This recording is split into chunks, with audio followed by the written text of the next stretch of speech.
नमस्कार, बहुत स्वागत है आपका टाइम्स नाउ भारत पर। मैं हूं आपके साथ वर्षा शर्मा। बड़ी खबर से करेंगे इस बुलेटिन की शुरुआत। मुख्तार अंसारी से जुड़ी हुई ये बड़ी खबर। अफजाल अंसारी की गाजीपुर के डीएम से तीखी बहस हुई है। मुख्तार के जनाजे में शामिल होने को लेकर दरअसल ये बहस हुई थी। डीएम धारा 144 का हवाला दे रही थी। मिट्टी देने की इजाजत सिर्फ परिवार को थी, जितने लोग चाहे मिट्टी दे सकते हैं, अफजाल अंसारी ये कह रहे थे। इस बात को लेकर बहस अफजाल अंसारी डीएम से करते हुए नजर आ रहे थे कि जितने भी लोग वहां पर मौजूद हैं उन्हें मिट्टी देने से रोका नहीं जा सकता है।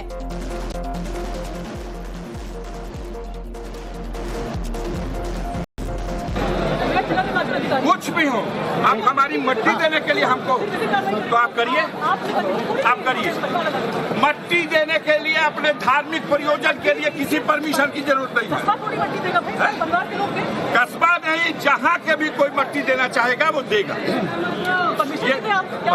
इसकी कोई परमिशन दुनिया में कोई नहीं लेता। नहीं लेगा। 144 के बाद भी किसी की मट्टी और जनाजे के लिए आप नहीं रोक सकते।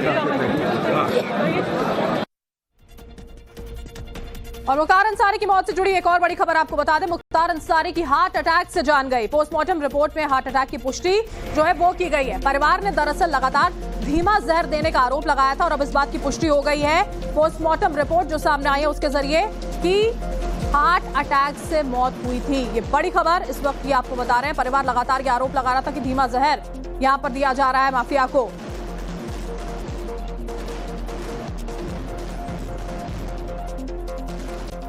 और मुख्तार अंसारी को कालीबाग कब्रिस्तान में सुपुर्द खाक कर दिया गया। कब्रिस्तान के बाहर मुख्तार के समर्थक बेकाबू नजर आए। एक रिपोर्ट आपको दिखाते हैं।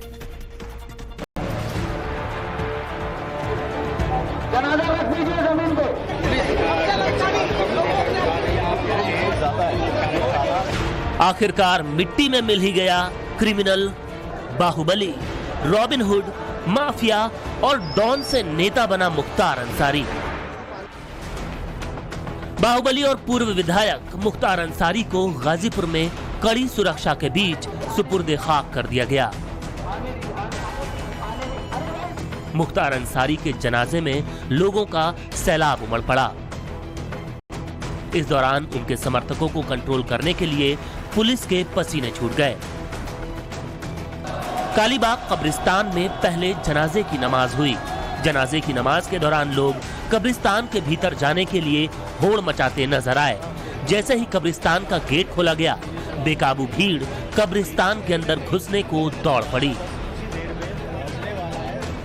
कड़ी मशक्कत के बाद पुलिस ने दोबारा गेट को बंद किया। इसके बाद मौजूद लोगों से शांति बनाए रखने की अपील की गई।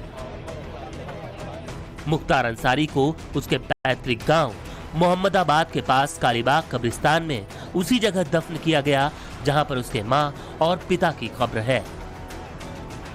इस दौरान मुख्तार अंसारी के समर्थकों ने अमर रहे के नारे लगाए।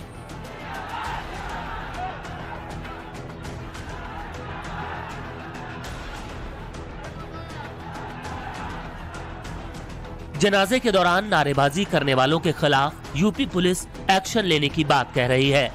पुलिस का कहना है कि वीडियो से शिनाख्त करके नारेबाजी करने वालों पर केस दर्ज किया जाएगा।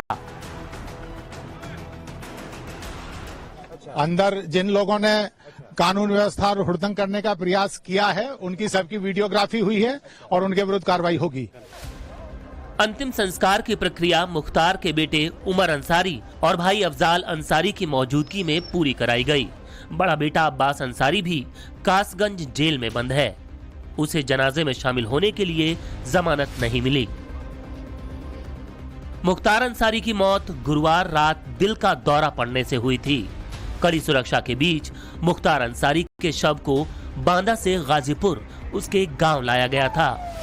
क्राइम की दुनिया में खौफ का दूसरा नाम था मुख्तार अंसारी। कभी यूपी में इस नाम की तूती बोलती थी। लोग मुख्तार के नाम से थर थर कांपते थे। पूर्वांचल में मुख्तार के दबदबे और खौफ की न जाने कितनी कहानियां सुनी और सुनाई जाती रही हैं, लेकिन आज उस चैप्टर का अंत हो चुका है। और आगे आपको दिखाएंगे केजरीवाल के एक और मंत्री से ईडी क्यों कर रही है पूछताछ। लेकिन उससे पहले देखिए हिमाचल टू कश्मीर क्यों हो रही है जनवरी वाली बर्फबारी। हिमाचल प्रदेश के कई इलाकों में जोरदार बर्फबारी हो रही है। तस्वीरें लाहौल स्पीति की है, जहां बर्फबारी से वादियां खिल उठी। लाहौल स्पीति में हर तरफ बर्फ की चादर बिछी हुई है। चंबा, किन्नौर और कुल्लू में भी बर्फबारी हो रही है। मौसम विभाग ने बर्फबारी के साथ बारिश का ऑरेंज अलर्ट भी जारी किया है।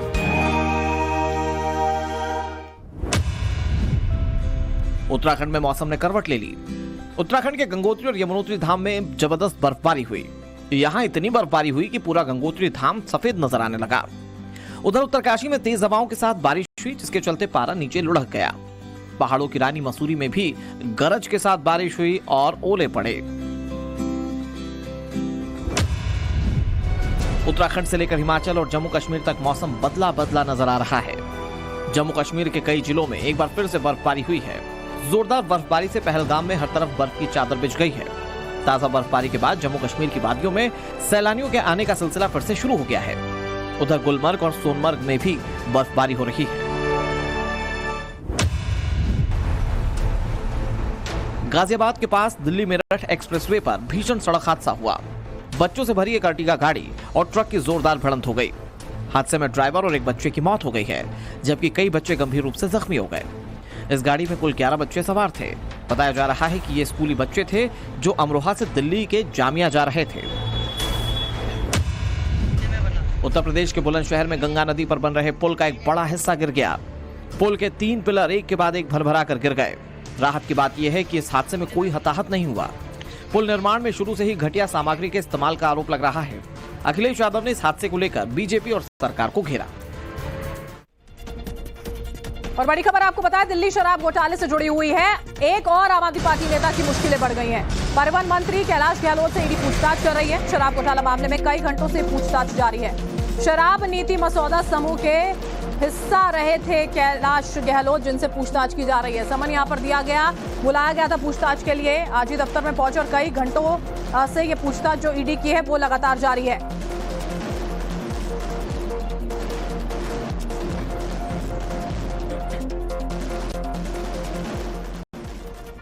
तो दिल्ली शराब घोटाले के जो तार रहे हैं वो बहुत लंबे हैं। एक एक कर आम आदमी के नेता जाल में लगातार फंसते हुए जा रहे हैं। डिप्टी सीएम मनीष सिसोदिया, सांसद संजय सिंह और सीएम केजरीवाल पहले ही जेल जा चुके हैं और कैलाश गहलोत की मुश्किलें भी बढ़ सकती हैं। आपको ग्राफिक्स के जरिए हम समझाते हैं कि पूरी की पूरी ये जो चेन है वो कैसे आगे बढ़ती हुई चली गई। परिवहन मंत्री कैलाश गहलोत पर भी अब शिकंजा कसता हुआ जा रहा है। शराब घोटाला मामले में कैलाश गहलोत से ईडी जो है वो लगातार पूछताछ कर रही है। नई शराब नीति बनाने वाली कमेटी के सदस्य थे गहलोत। नया मसौदा जो है वो साउथ ग्रुप को लीक करने का उन पर आरोप है। शराब कारोबारी विजय नायर को अपना सरकारी आवास भी उन्होंने दिया था। नई शराब नीति के दौरान कई बार अपने मोबाइल नंबर बदलते रहे। केजरीवाल के बेहद करीबी माने जाते हैं कैलाश गहलोत, जिनसे अभी फिलहाल ईडी जो है वो लगातार पूछताछ कर रही है। ईडी की कार्रवाई से आम आदमी पार्टी की टेंशन लगातार बढ़ती जा रही है। तो उधर पुतिन के क्रोध से जेलेंस्की को नींद नहीं आ रही है। लगता है कि पुतिन यूक्रेन को मिटाकर ही दम लेंगे।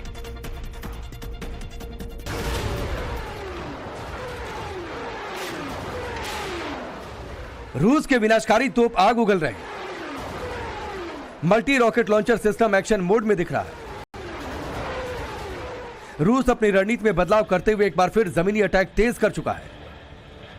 रूस के बारूदी हमले से यूक्रेन धुआं धुआं हो गया और ताबड़तोड़ मिसाइल अटैक से यूक्रेनी खेमे में खलबली मच गई। रूस के रॉकेट अटैक से यूक्रेन में भारी तबाही की खबर आ रही है।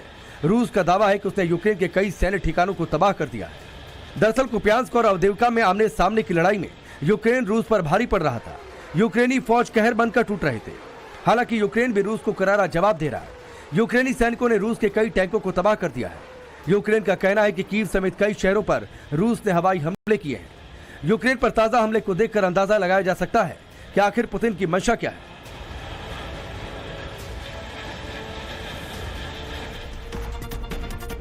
और आगे आपको दिखाएंगे कि जॉर्डन के लोग अपने ही देश में क्यों गदर मचा रहे हैं। लेकिन उससे पहले दिखाते हैं आपको देश की कुछ अहम पॉलिटिकल खबरें। चौधरी चरण सिंह समेत 4 हस्तियों को भारत रत्न दिया गया।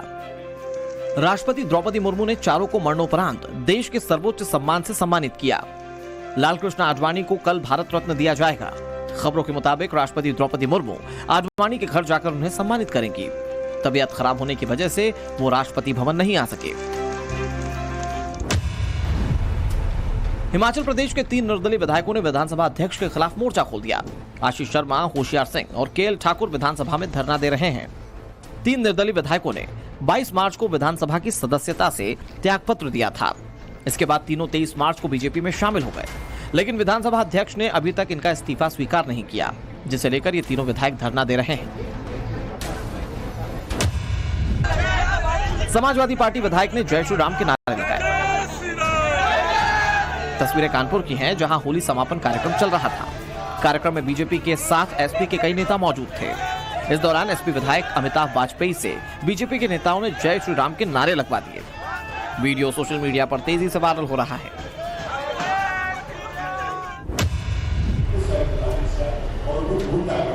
कर्नाटक के मुख्यमंत्री सिद्धरमैया के बेटे यतींद्र सिद्धरमैया की मुश्किलें बढ़ सकती हैं। पीएम मोदी अमित शाह पर विवादित टिप्पणी को लेकर बीजेपी ने चुनाव आयोग से शिकायत की। यतींद्र सिद्धरमैया ने अमित शाह पर गुजरात में हत्या कराने का आरोप लगाया। सिद्धरमैया ने कहा कि बीजेपी में बड़े बड़े पद पर अपराध करने वाले लोग आसीन हैं। आम आदमी पार्टी की मुश्किलें कम होती नजर नहीं आ रही हैं। केंद्रीय जांच एजेंसी ईडी ने दिल्ली जल बोर्ड घोटाला मामले में चार्जशीट फाइल कर दी है। चार्जशीट फाइल में जगदीश अरोड़ा और अनिल अग्रवाल को आरोपी बनाया गया है। बता दें कि ईडी ने इससे पहले इस मामले में अरविंद केजरीवाल को पूछताछ के लिए समन जारी किया था, लेकिन वो पेश नहीं हुए थे। शेख से जुड़ी इस वक्त की बड़ी खबर आपको बता दें, ईडी को शाहजहां शेख से पूछताछ की इजाजत मिल गई है। बशीरहाट कोर्ट ने ईडी को पूछताछ की इजाजत दे दी है। मनी लॉन्ड्रिंग मामले में शाहजहां शेख से अब सवाल जवाब किए जाएंगे। 9 अप्रैल तक न्यायिक हिरासत में है शाहजहां शेख। संदेश खाली हिंसा का वो मुख्य आरोपी है, जिससे अब ईडी पूछताछ करेगी। उसकी इजाजत जो है वो ईडी को मिल चुकी है। बड़ी खबर इस वक्त की बता रहे हैं, ईडी को शाहजहां शेख से पूछताछ की इजाजत मिल गई है। बशीरहाट कोर्ट ने ईडी को पूछताछ की इजाजत दे दी है।